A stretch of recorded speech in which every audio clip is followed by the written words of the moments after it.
¿Qué es adorar? ¿Qué es adorar? ¿Adorar es solo eso? ¿Es música? Es la pregunta. Como les decía, estamos en una serie de enseñanzas de prioridades de la nueva vida. Y empezamos viendo amar a Dios. Y amar a Dios implica más que servir, más que cualquier otra cosa, implica una entrega. Implica entender también que Dios nos amó primero y que por eso podemos corresponder. Porque nadie puede amar a Dios si primero Dios no le ha amado. Eso es lo que hay que entender primero. Segundo, quien dice que ama a Dios, que lo vimos el martes pasado, ¿cierto? Es amar al prójimo. Aquel que va a amar al prójimo, ¿cierto? Debe amar primero a Dios. Pero también dice el texto, sí, nadie puede amar a Dios que no ve si alguien que ve no lo ama. ¿Puede entonces un creyente decir que ama a Dios y estar de pelea, que no ame, que odia a su hermano? Es un mentiroso, dice la palabra. Interesante, ¿cierto? Eso es interesantísimo. Vimos la enseñanza anterior acerca de la intimidad, el devocional, y vimos que las implicaciones era estar cerca como prioridades de la nueva vida, que era estar pegado al corazón de Dios, y fue una hermosa posición que nos daba nuestro hermano Carlos, que implica intimidad. Y hoy vamos hacia una vida de oración. Le pido el favor que abra su Biblia en Lucas capítulo 2, 21 al 40. Y yo creo que hoy se rompe esquema, porque tal vez estamos acostumbrados a tener guitarra, piano, esas cosas, para decir, sí, ya hubo adoración en el culto. Pero si tomáramos un mes sin tocar, ¿cómo se sentirían ustedes? ¿Sentirían que en la iglesia hay adoración? Para algunas personas dirían, no hay adoración. En esa iglesia no hay adoración porque no se tocó. Y si dijéramos, vamos a pasar 6 meses sin ningún instrumento, nos preguntaríamos, ¿se puede decir que en esa iglesia hay adoración si pasamos 6 meses, o 1 año, o 2 años, o nunca más se toca un instrumento? El texto de hoy nos quiere llevar a mostrar qué es una vida de adoración. Lucas 2, del 21 al 40. Por ahí vamos a empezar, de ahí se desprende y luego conectamos otro texto. Dice la palabra del Señor así: cumplidos los 8 días para circuncidar al niño, a Jesús, le pusieron por nombre Jesús, el cual le había sido puesto por el ángel antes que fuese concebido. Y cuando se cumplieron los días de la purificación de ellos, conforme a la ley de Moisés, le trajeron a Jerusalén para presentarle al Señor. Como está escrito en la ley del Señor, todo varón que abriere la matriz será llamado santo al Señor. Y para ofrecer conforme a lo que se dice en la ley del Señor, un par de tórtolas o 2 palominos. Y aquí que había en Jerusalén un hombre llamado Simeón, y este hombre, justo y piadoso, esperaba la consolación de Israel, y el Espíritu Santo estaba sobre él. Y le había sido revelado por el Espíritu Santo que no vería la muerte antes que viese, ¿a quién? Al ungido del Señor. Y movido por el Espíritu, vino al templo. Y cuando los padres del niño Jesús lo trajeron al templo para hacer por él conforme al rito de la ley, él le tomó en sus brazos y bendijo a Dios diciendo: ahora, Señor, despides a tu siervo en paz conforme a tu palabra, porque han visto mis ojos tu salvación, la cual has preparado en presencia de todos los pueblos, luz para revelación a los gentiles y gloria de tu pueblo Israel. Y José y su madre estaban maravillados de todo lo que se decía de él. Y los bendijo Simeón y dijo a su madre María: he aquí, este está puesto para caída y para levantamiento de muchos en Israel, y para señal que será contradicha, y una espada traspasará tu misma alma, para que sean revelados los pensamientos de muchos corazones. Estaba también allí Ana, hija de Fanuel, de la tribu de Aser, de edad muy avanzada, pues había vivido con su marido 7 años desde su virginidad, y era viuda hacía 84 años. Y no se apartaba del templo, sirviendo de noche y de día con ayunos y oraciones. Santo. Esta, presentándose en la misma hora, daba gracias a Dios y hablaba del niño a todos los que esperaban la redención en Jerusalén. Después de haber cumplido con todo lo prescrito en la ley del Señor, volvieron a Galilea, a su ciudad de Nazaret, y el niño crecía y se fortalecía y se llenaba de sabiduría, y la gracia de Dios era sobre él. Padre, gracias por este texto. Gracias, Señor, porque aún en este texto se pasan de contrastes entre personas de muy avanzada edad a un bebé de pocos días. Pero también, Señor, se pasa de alguien, de 2 personas que están en su ocaso, en el ocaso de la vida, a alguien que está en el inicio de la vida. Se pasa en el otro contraste, Señor, de quienes están con todas las esperanzas puestas en que alguien había de venir, a ver que la esperanza que había de venir ha nacido y es chiquita, es pequeña, es el niño Jesús. Gracias. Háblanos a través de tu preciosa palabra. En nombre de Jesús, amén. La palabra adoración, y quiero empezar por ahí, no viene del griego instrumento. Y perdonen que empiece así. No viene de una palabra hebrea que significa tocar la guitarra. No viene de la palabra hebrea que dice es cantar en esta posición con un micrófono. No, en ningún lado de la escritura dice eso. Más bien, la palabra que se utiliza en el Nuevo Testamento tiene que ver con postrarse.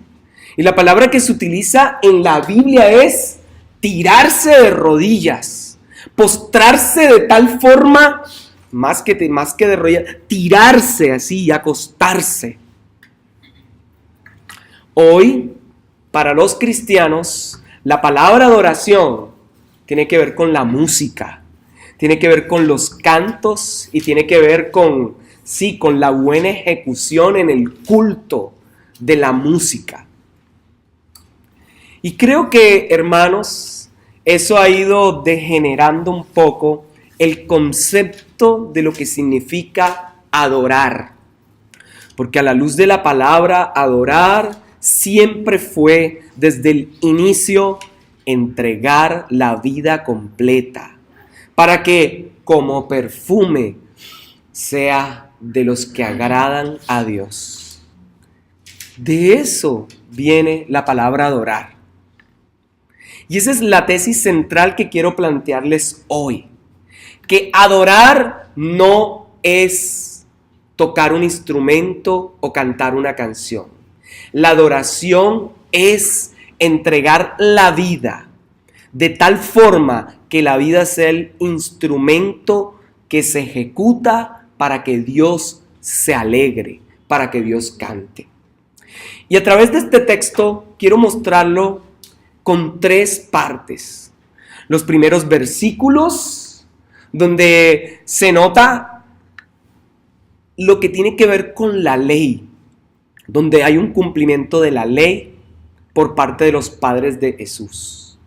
Pero lo siguiente, 2 personas avanzadas de edad como ejemplo de lo que significa una vida de adoración. Y tercero, los 2 últimos versículos, 39-40, ¿cómo nace alguien que va a llevar una vida de adoración? Entonces, esas son las 3 partes que vamos a trabajar hoy. Lo que hacen adultos con respecto a la ley. Lo que personas finalizando su vida se muestran como que adoraron, y alguien que empieza su vida como alguien que va a adorar. Eso es lo que vamos a ver hoy. Ahora, el texto tiene un fuerte sabor. Yo quiero que hoy trate de aguantar así un poco, no se me duerma. El ambiente de religiosidad que había en la tradición judía va a llenar todas las narraciones, porque estamos en medio del nacimiento de Jesús, de un sentido de adoración. Tanto así que en los primeros 2 capítulos de Lucas lo que va a encontrar es cantos. Por todos lados cantan primos, lo que van a ser como los tíos o parientes de Jesús, los papás de Juan, ¿cierto? Va a cantar Simeón, van a cantar ángeles, van a cantar María, va a cantar Simeón, el que está aquí, va a cantar casi todo el mundo. En los 2 primeros capítulos canta himnos. Pero también vamos a ver gente llevando presentes, pastores de ovejas adorando. ¿Y cómo adoran? No están cantando, están dando palabras, postrándose, yendo a ver, diciendo, este sí era. Y eso es lo que vamos a ver en todo el contexto que merodea todo el escenario. Y es que definitivamente la palabra del Señor es tan preciosa que nos va a mostrar eso. La primera parte, miren los versículos 21 al 24. Desde el versículo 21 se nos cuenta un hecho que uno dice, ¿esto qué tiene que ver con todo la adoración? Se nos habla de la circuncisión y de la imposición de un nombre. Ahora, si usted compara esto en el primer capítulo con lo que sucede con Juan, va a ver que Jesús, al igual que Juan, van a llevar una marca que es la alianza, el pacto, pero demostrado a través de la circuncisión. Es decir, la señal que tenían todos que pertenecía al pueblo judío. Es decir, que Jesús desde un principio va a aparecer por parte de los padres como alguien que pertenece al pueblo porque los padres han sido obedientes al cumplir la ley de Dios. Y sé que este inicio suena todo así legal, suena todo como que esto está como muy denso, muy pesado. No iban a hablar de adoración, no nos iban a decir los tipos de adoración que hay. No, porque lo primero que vamos a ver según el texto, los padres cumplen la ley. Cumplir la ley para ellos era adorar a Dios. Ahora, el texto no lo está diciendo así directamente. Ellos adoraron cumpliendo la ley. No. Lo que primero quiero mostrar es cómo los padres son obedientes. Cómo son capaces de decir, yo voy a llevar a mi hijo. Cómo hay un compromiso por parte de los padres de enmarcar a Jesús dentro de la cultura judía y decir que Él cumple con todos los rituales y que Él sí pertenece a un pueblo. Lo que está diciendo es eso, ese texto. De cierta forma, lo que está mostrando aquí María y José es: nosotros creemos en Dios, entonces cumplimos sus mandamientos. Y yo puedo preguntarle, ¿cumplir los mandamientos del Señor es adorar a Dios? ¿Sí? Hay muchos sí. Todos no dicen sí. Ahora, para los que no dijeron sí, debe ser no sé o no. De esos, ¿cuántos son no sé? Bueno, si no es no sé, entonces, ¿cuántos son no? Deberían ser el resto.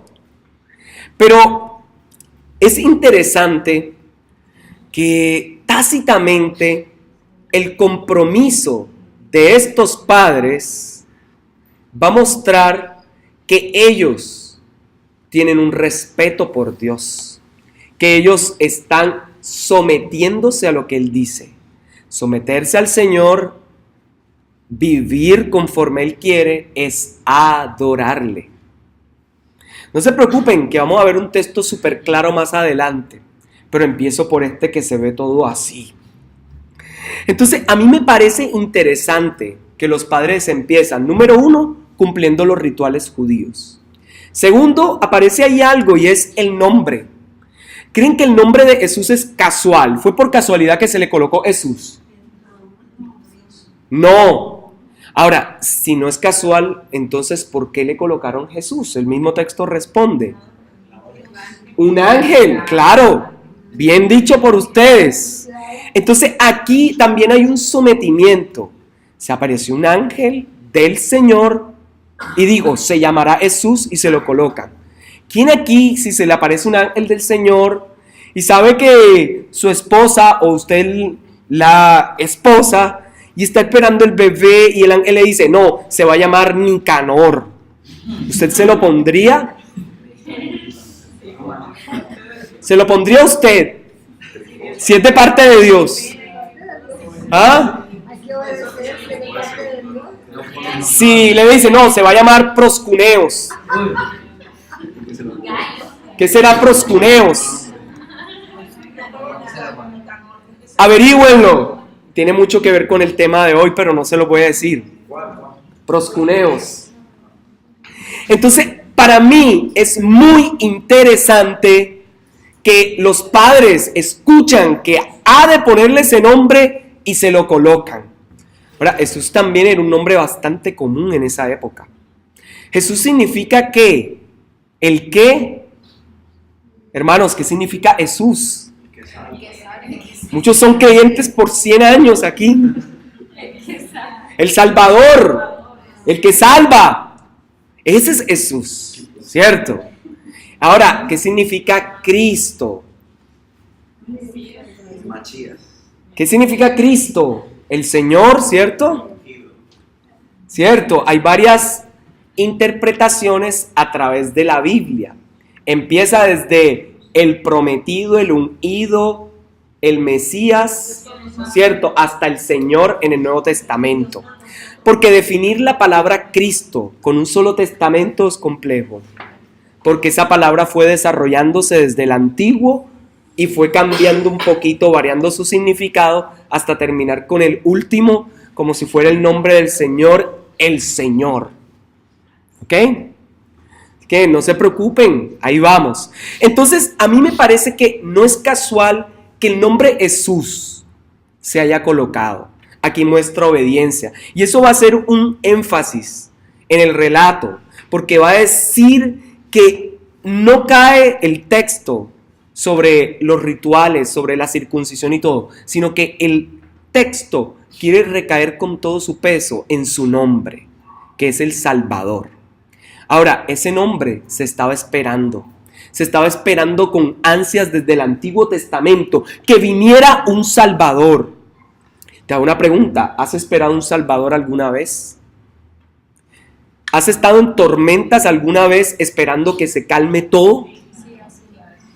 Yo he pasado por tormentas donde quisiera que, Señor, ya, no que se acabe todo, sino que más bien me lleve. Señor, llévame, no quites la tormenta, ya, mejor tenme contigo. Pero sí, es mejor que pase, que se calme. Y a mí me parece interesante eso, que lo primero que muestra el texto es padres sometiéndose a la ley de Dios. Y qué belleza es obedecer la ley del Señor. Los siguientes versículos 22 al 24, porque pareciera que este texto tiene dos introducciones, la del 21 y ahora el 22 al 24, van a recoger otros hechos espectaculares. Y es como Jesús, cómo se habla acerca del Salvador, cómo es su manifestación, cómo se muestra, cómo se construye el concepto de Jesús.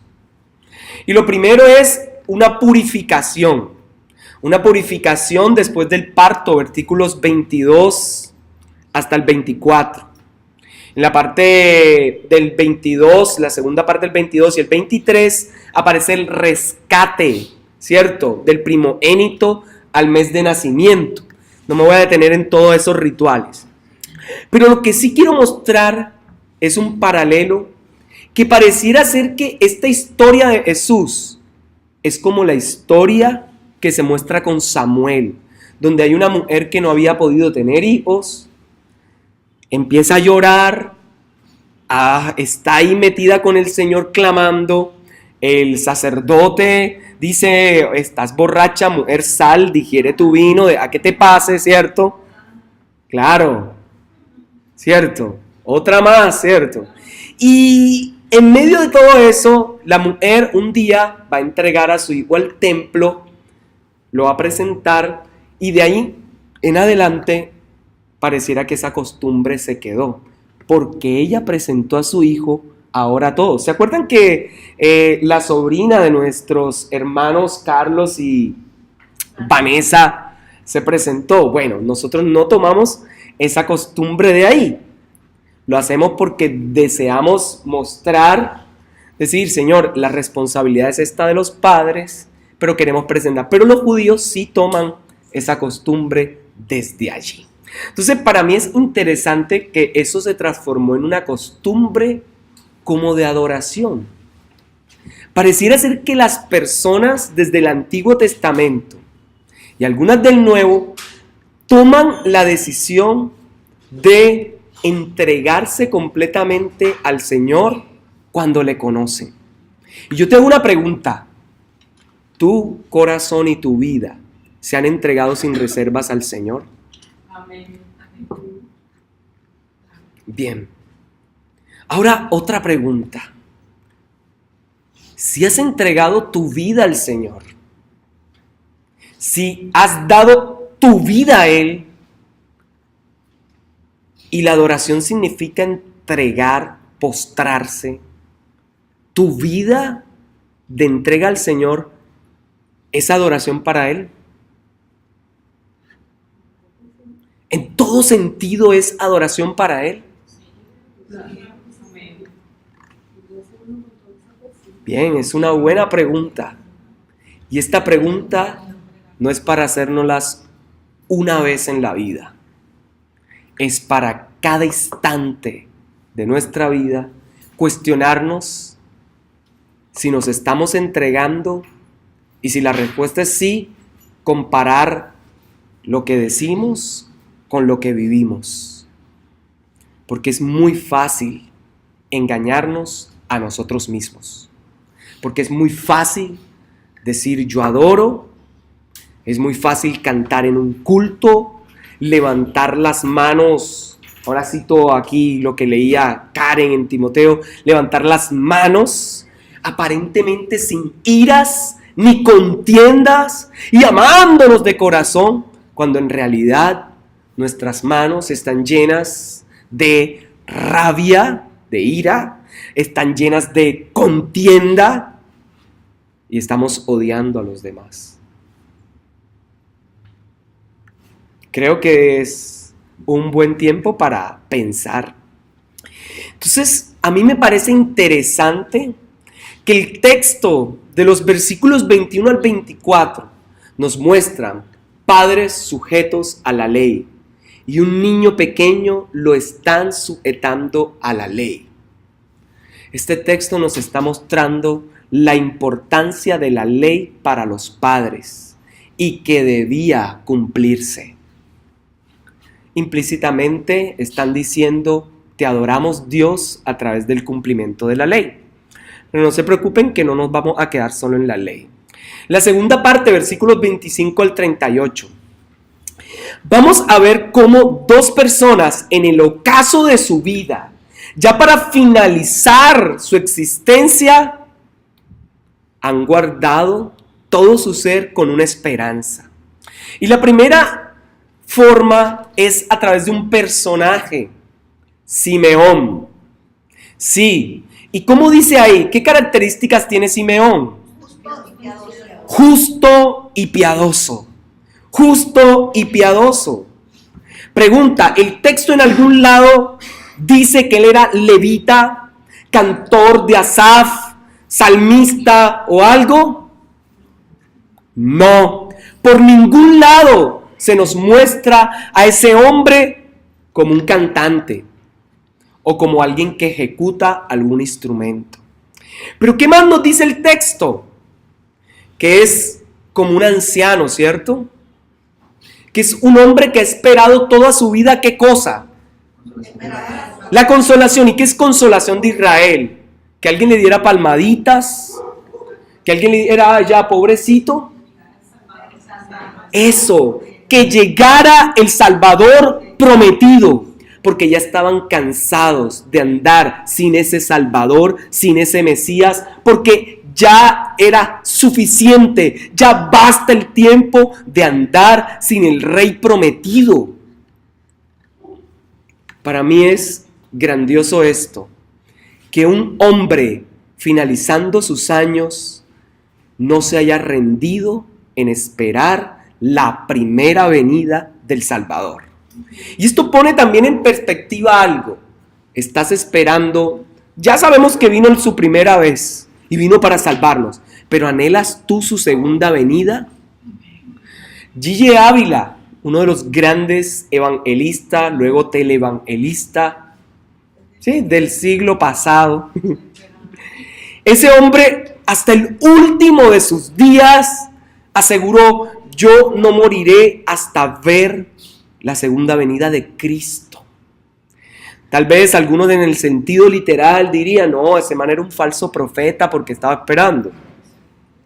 Pero en el sentido que tal vez lo quería decir es que yo ansío ver el regreso de Cristo como el Mesías poderoso que es Rey, que ya reina y que somete todo bajo sus pies, que como en Apocalipsis sujeta todo y que como en Apocalipsis merece toda la adoración, que toda rodilla se postre en cualquier lugar y que todos canten a una, con diferentes lenguas, el mismo canto.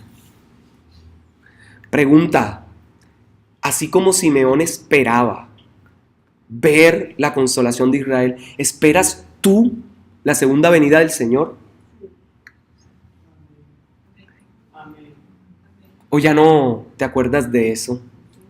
Ya se te hizo común la vida cristiana. Y no, el Señor vendrá, pero falta como 1 milenio más.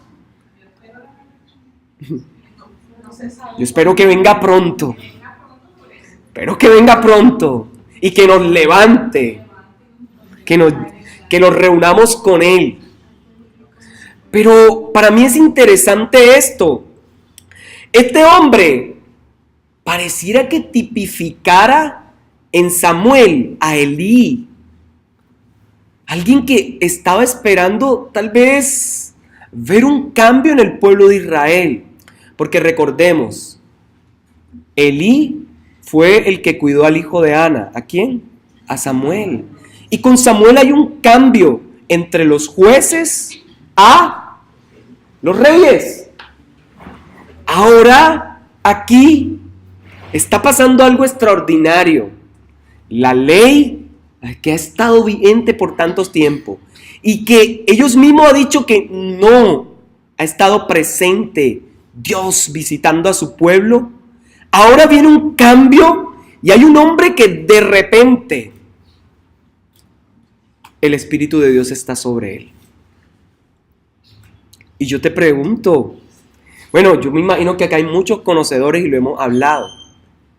Si en esa época los textos revelan que hubo 400 años de silencio y no se hablaba, ¿por qué de repente aquí aparece un hombre lleno del Espíritu de Dios? Si el Mesías no se ha ido, Apenas estaba apareciendo el Mesías. De hecho, él es lleno y parece que esa palabra lleno no significaba cuando nació Jesús, sino como que ya era alguien y se supone que no había llegado el Mesías y se supone que nadie, solo en reyes, en sacerdotes, y aquí no dice que él era levita. Esto ya es extraño en este texto de Lucas. Pero aquí lo que más va a resaltar, más que esa extrañeza, realmente el texto no quiere resaltar lo raro que el Espíritu de Dios esté sobre él, sino es cómo un hombre pudo llevar una vida de piedad al esperar en la esperanza, en la consolación.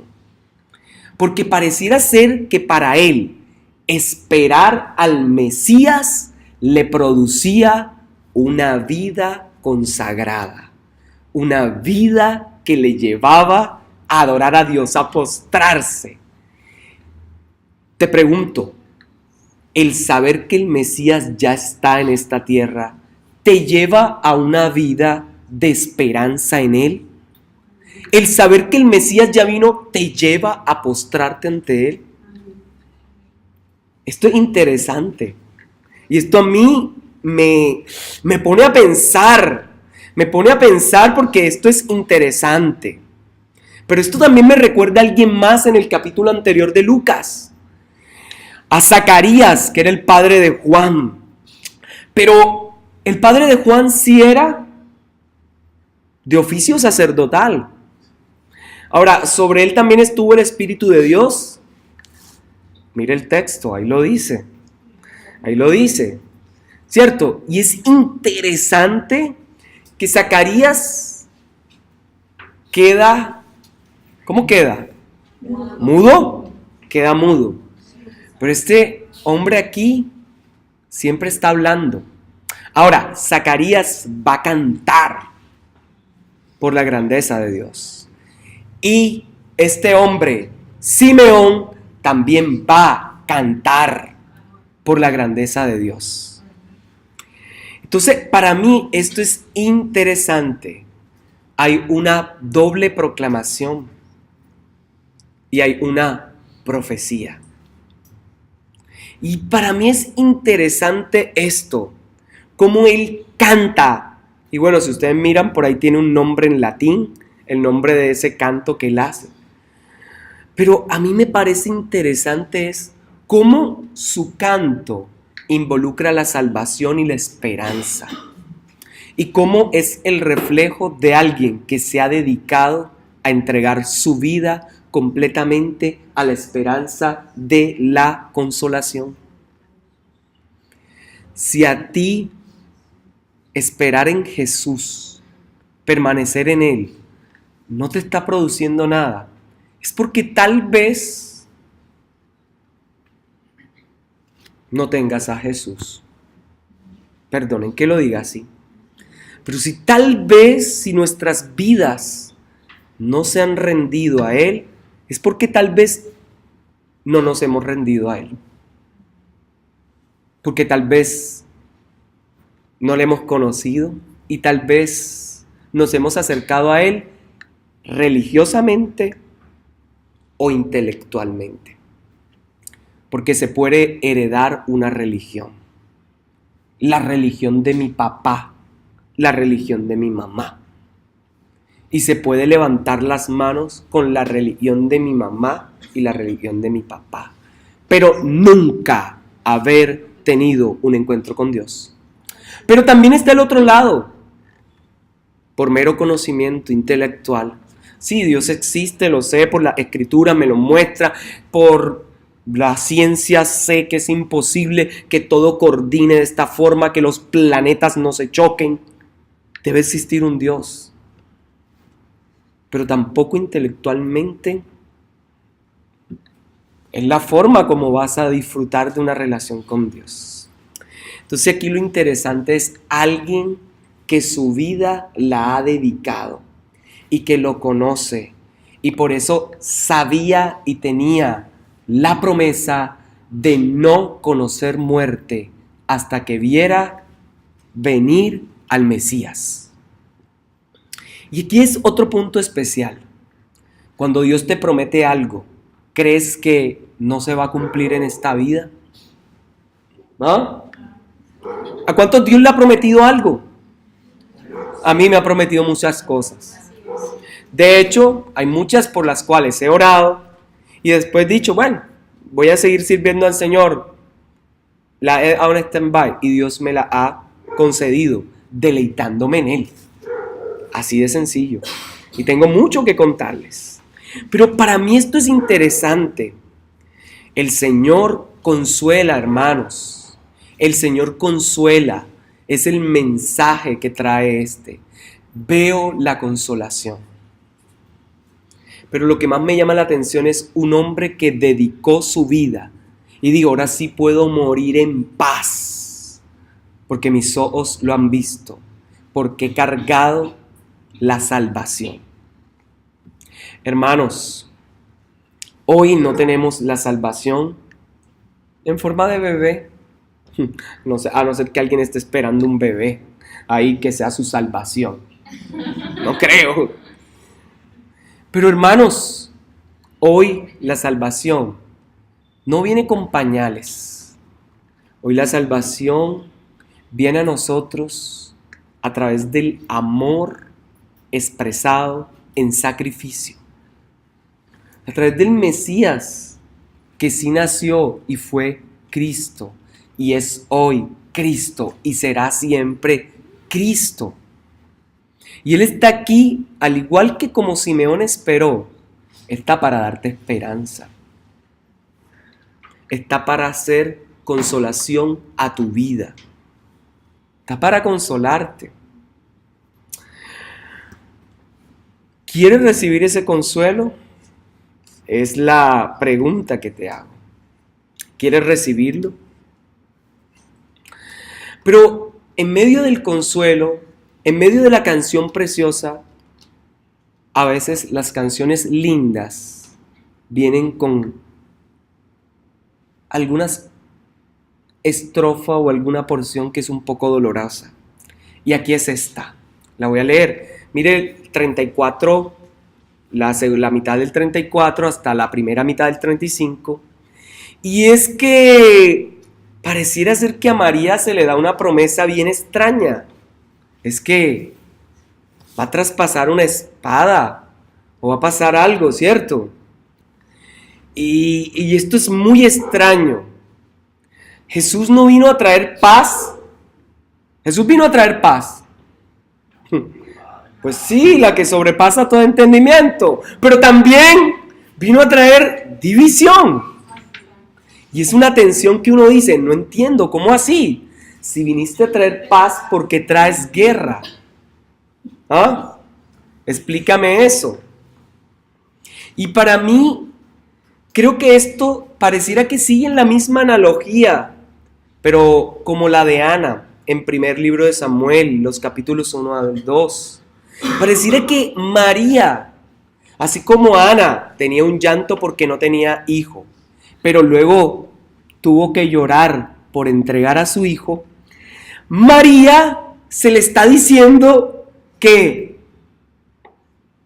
esto va a ser de consuelo para todos, pero también una espada misma traspasará tu alma, tu corazón, tu vida.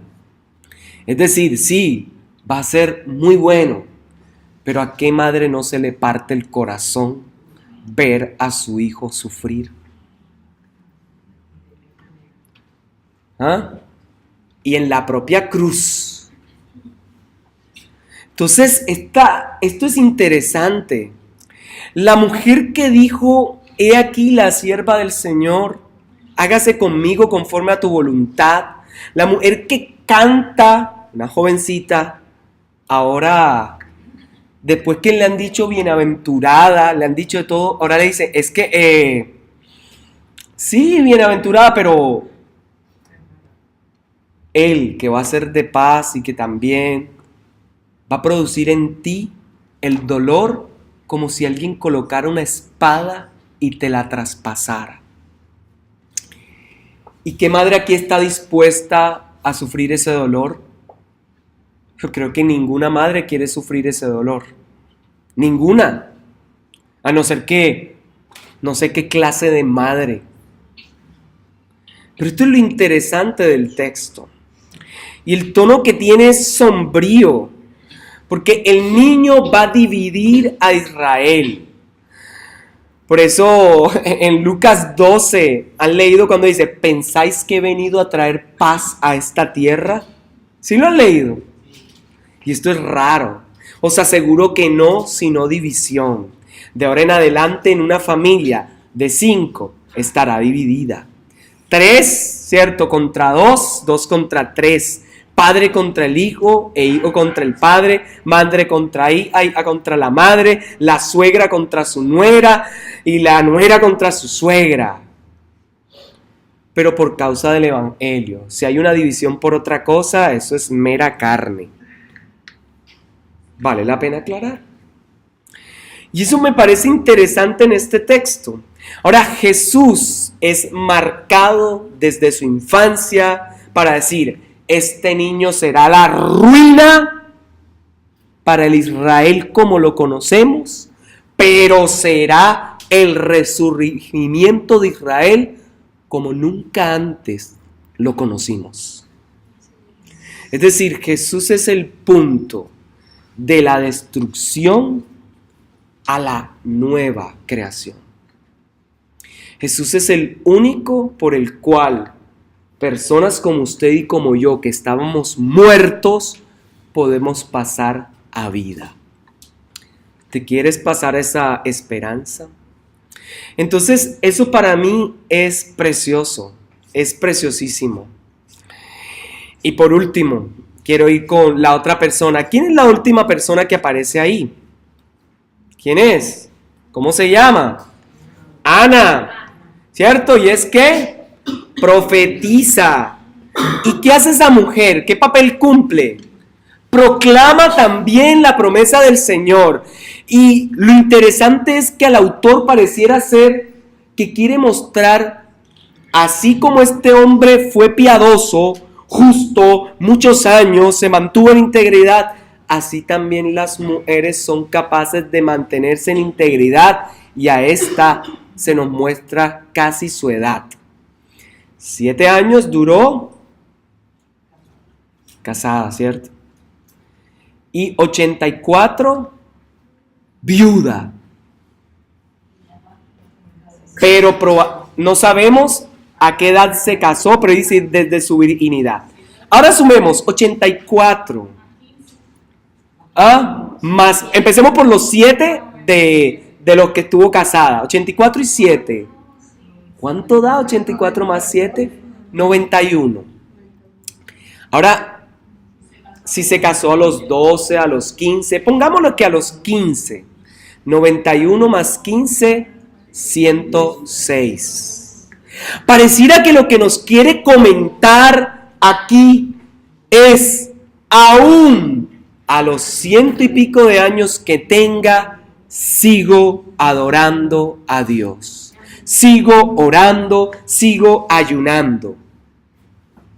Y eso es lo interesante de este texto, que nos muestra que pasó toda su vida entregada al Señor por la esperanza de verlo, y el otro por la esperanza de también verlo y tenerlo en sus brazos. Es decir, que solo se puede tener una vida de adoración cuando uno espera o está centrado en el Señor. Y perdonen que mi predicación hoy no sea explicar adoración, viene del griego tal y significa postrarse y tirarse, los tipos de adoración son estas. No, porque adorar es entregar la vida. podremos encontrar desde el Antiguo Testamento a reyes, en especial al primer rey de Israel. Yo no quiero sacrificios.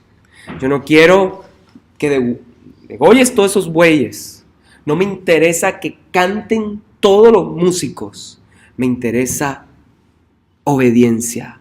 Me interesa tu vida obedeciéndome. Porque adoración es eso. La mejor forma de postrarnos como si adoráramos es obedeciendo al Señor. No obedecerlo es no adorarlo. Así que lo que hacemos en los cultos con música, sí, es adoración también, pero no es la adoración bíblica que significa vida entregada a Él.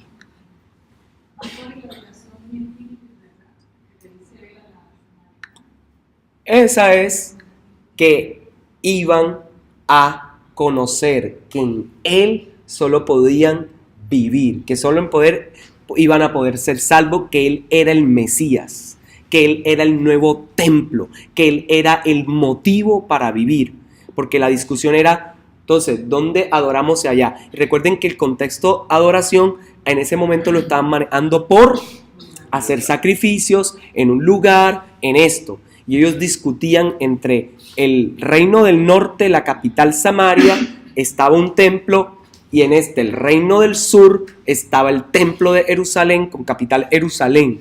Entonces ellos nunca pensaban en música ni eso. Pensaban en ir y ofrecer.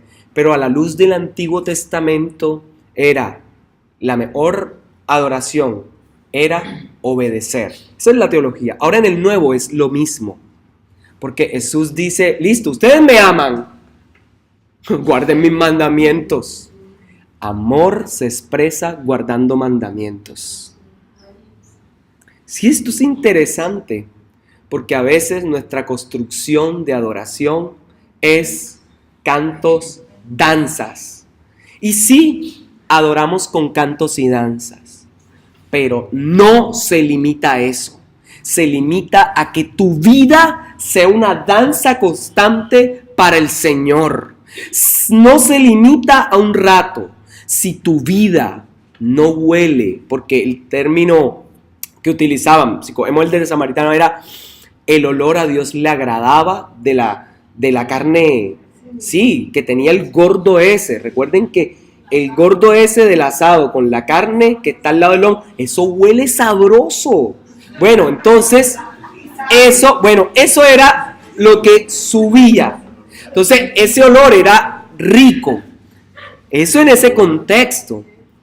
Ahora, muchas religiones de alrededor, ¿cierto?, practicaban eso. Pero aquí le está diciendo, no.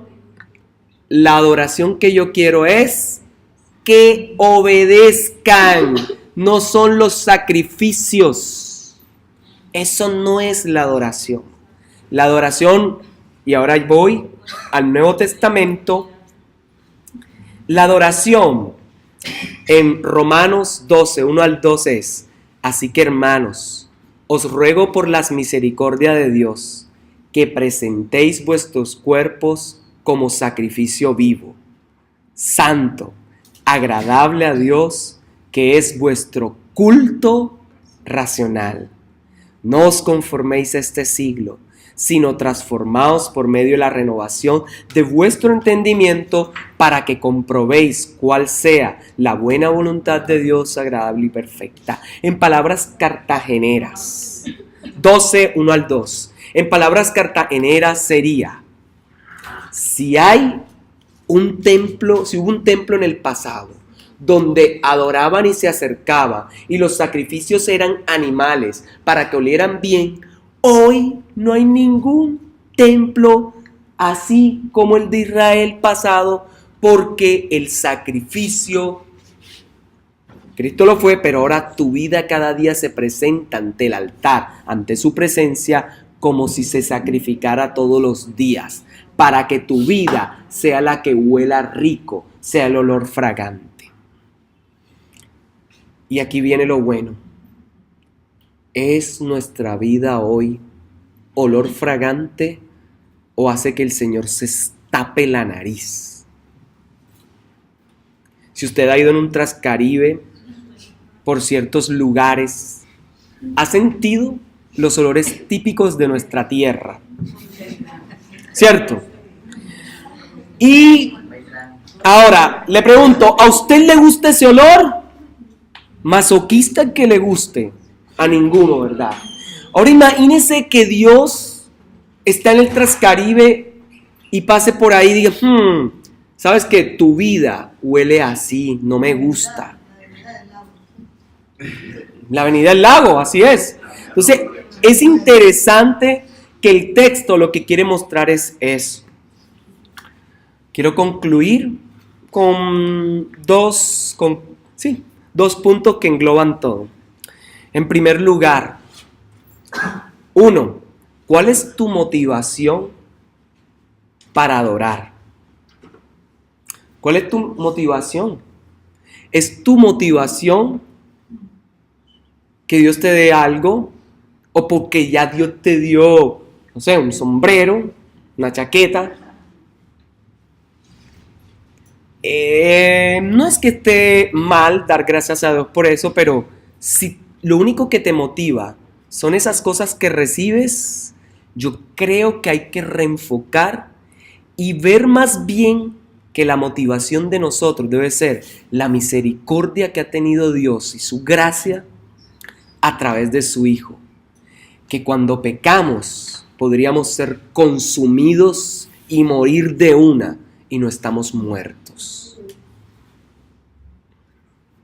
La misericordia de Dios es entonces lo más grande y la esperanza en Él que debería motivarnos a mantener una vida de integridad. Simeón esperó. Ana esperó. ¿Esperas tú? El problema es que a veces la espera nos desespera. Si quieres presentarte como esa novia limpia, pulcra, entonces aprende a esperar en Él. Y esperar en Él es obedecerle. ¿Y cómo te motivas? Recordando cada día que Él es la razón de nuestra esperanza. Y ahí se muere la primera. 2. Segunda conclusión. Normalmente nos han enseñado que la música, es la forma en que nosotros adoramos. Pero la música es solo una parte o una manifestación de las tantas que hay de adorar a Dios. Porque se puede adorar con pintura, se puede adorar sirviendo, ayudando a otro, se puede adorar aportando dinero, se puede adorar prestando el hombro para que alguien llore, se puede adorar a Dios, obedezca cada uno de los mandamientos, obedezca lo que Él quiere, y esa es cada una de las formas en que puede adorar. Entonces, adorar no se limita a la música y a la danza, porque adorar de nuevo es obedecer sus mandamientos. Entonces, con esto queda hecho el cuadro.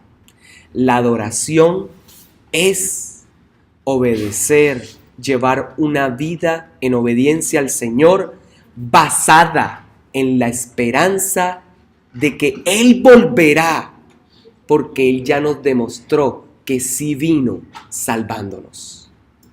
Amén. Padre, gracias. Gracias, Señor, por esta palabra.